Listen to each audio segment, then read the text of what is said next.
you heard this song before?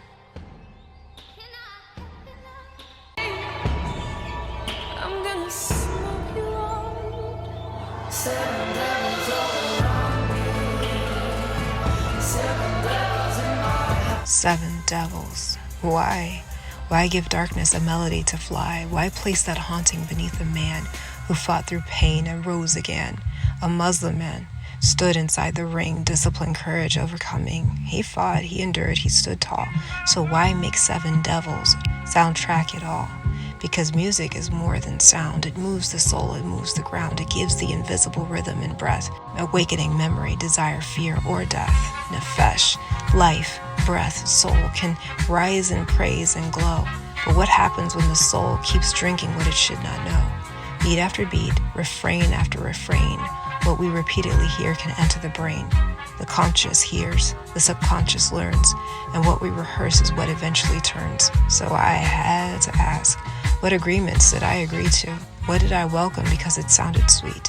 What did I repeat until it moved my feet? What did I call harmless because it came as art, while something underneath was speaking to my heart? Where does thought end? Where does agreement begin? Where does what I entertain become what I will let within? And when two hearts listen together all night, sharing the rhythm, the words, the sway and delight, then hearts go separate ways, but the rhythm may stay. The body remembers what the lips throw away. Soul ties remain where bodies once swayed. Old rhythms stay, though the promise has frayed. So why, when Yah calls one to lead, does fear rise up against the very thing we need? Submission cannot live where fear holds reign. Love cannot flourish beneath terror and pain. Submission is not surrender, it is not bondage or control. It is love and respect yielding under righteous order for the soul. So I questioned every voice I had followed.